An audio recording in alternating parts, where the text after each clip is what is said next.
Hello and welcome back to Generation Skywalker. This is Dan, and in this video I'm going to be taking you through my Vectis wins from the 6th of May at the Vectis Revenge of the Six event, which was wall-to-wall Star Wars. And in our most recent episode of Generation Skywalker, Those Are Fossils Get Hammered, we talked about this auction as well as several others, but I thought it was a good opportunity to follow up on that show and take you through my wins. So first out of the box, I've got this NPC model kit of the AT-AT, fully sealed. Look at that, beautiful condition.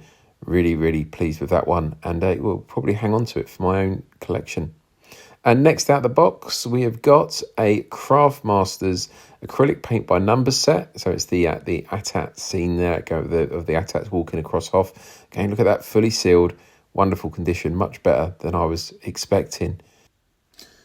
Next up, we've got this another piece of Craftmaster. It's the Luke on Tauntaun figurine that you can sit down and paint to your heart's content. Yeah, very nice. Bubbles a bit bashed up on this as expected, as described in the auction lot, but still a very nice auction. And yeah, another one I'll be adding into my collection and my Empire Strikes Back focus. And out of the box next, we've got these Sigma placemats. Now, I know Stuart would be a big fan of these. Actually, I think he's got these on his bar. These are a lot thicker than I was expecting. They're quite substantial placemats. They're very nice. First one, you've got this Luke Skywalker and Yoda on Dagobah. Then we've got the Chewbacca and Boba Fett. Again, simple designs, but very nice, very beautiful. And finally, Darth Vader with the captured Princess Leia with the Stormtroopers. Again, they all look like they're in Bespin, very much Empire Strikes Back related. Next out the box, we have got another model kit. This time it's the AT-AT Return of the Jedi version. It's the commemorative edition. I believe this is from the mid-90s. I remember picking one of these up and building back in the day from the local model shop in Harrow. Next out the box is a mint on card. I am doing this one-handed, so I am going to come back to this at the end, but you can see it's Empire Strikes Back Palatoy 41 back with a Rebel commander. So yeah, again, we'll come back to that one at the end because it's covered in shrink wrap, and I'm doing this one-handed.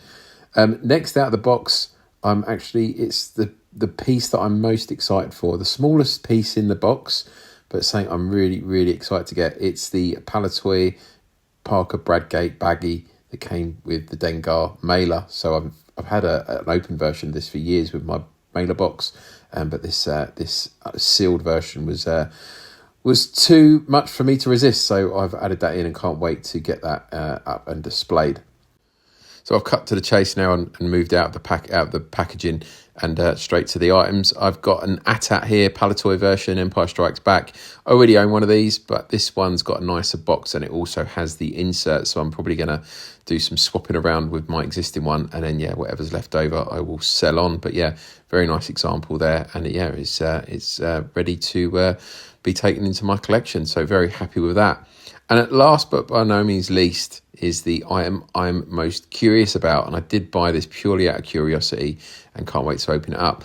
It is the tooling plans for the X-Wing. Now, there are about 30 lots of these in the auction and not many of them sold. Most of them had a reserve bid of around £260 upwards. This is one of the ones, I think there was about 5 or 6 that had a £60 opening bid. And yeah, I did buy it, and really interested to see what these things were like in hand. Now, Peter Vectis did tell me that they really struggled to price these, and yeah, maybe they recognise that they probably put them in too high, but they will be going back into auction, I believe, in September, along with a number of other vehicles that they've got the plans for. So I believe there's the Land Speeder, Darth Vader's TIE Fighter, and the twin pod cloud car. So lots more of these on their way. This one is from the X-Wing. I'm not really sure what the drawings represent. Now, I believe, and I do need to do a bit more investigation into this, but I believe they are it's the switch on top of the X-Wing and the opening and closing mechanism. From what I can gather, I do need to check it out, but yeah, that's what I think it is. And yeah, it's as you can see there, the plans, they're the tooling plans that Hardwick used, I believe, to produce Palatoy, the tooling materials they needed to use for the injection moulding of the X-Wing. But yeah, very interesting item. As you can see, it's pretty worn. This is probably one of the nicer ones. The whole thing's intact. It's on like a material. It's quite a heavy stock paper. It almost feels like some sort of cloth. I'm not really into architecture or technical drawing, but yeah, it's quite a thick piece of paper. Now, I've heard through the grapevine that Brian Hickey, who's currently putting together the book Star Wars Toys, the Palatoy Years, was up at Vectis with a couple of Palatoy employees, and they took a look at these and photographed them for the book.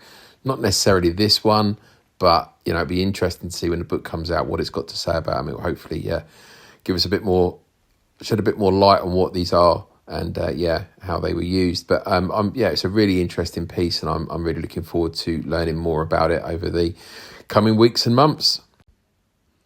And there you have it then, my selection of items that I won at Vectis on the 6th of May. Really happy with how they arrived. You can see in the box there, they keep keep everything so well packaged, and it's arrived all in good order. The Craftmaster sets, the model kits, and the Sigma placemats were a bit of an impulse buy. They were a lot all together, but really glad I picked those up now, because one of those kits and that Craftmaster set there with the ATATs on it is in fabulous condition, and I'm probably going to be holding on to those and selling the rest. But this Dengar baggie is the standout item for me. It was the one piece that I was really after, and was so glad that I won it, and that's going to go straight into my display. And this Rebel Commander as well, you can see there's a slight dent there in the bubble, but that was expected. But yeah, really nice card back. I did already have a Rebel Commander in my collection. It was a Tony actually, but I've managed to move that on now, and this will be taking its spot on the shelf. These model kits, like I say, really nice kits. I'm looking forward to, maybe building one of them. I'm considering building this commemorative edition because it is the one I had back in the day. But this one will be displayed with my Snowspeeder that I've got the model kit of that. That's fully sealed. So yeah, nice artwork on those. And it was a good auction, and I'm glad that everything arrived in good order. And if you've enjoyed this video and you want to know more about auctions, or you want to know more about Generation Skywalker, head over to your podcast catcher of choice, search Generation Skywalker to find us, and listen to our most recent show, Those Old Fossils Get Hammered, where we talk about auctions, houses, and buying and selling from them, giving you some hints and tips, things to watch out for. And we also take a deep dive into this Vectis auction, as well as the recent Oberon auctions and C&T auctions, and tell you some of our picks. But yeah, thank you so much for watching. I hope you've enjoyed this video. And I'll catch you on the next one. But until next time, we are Generation Skywalker, all eras, all passions, all Star Wars.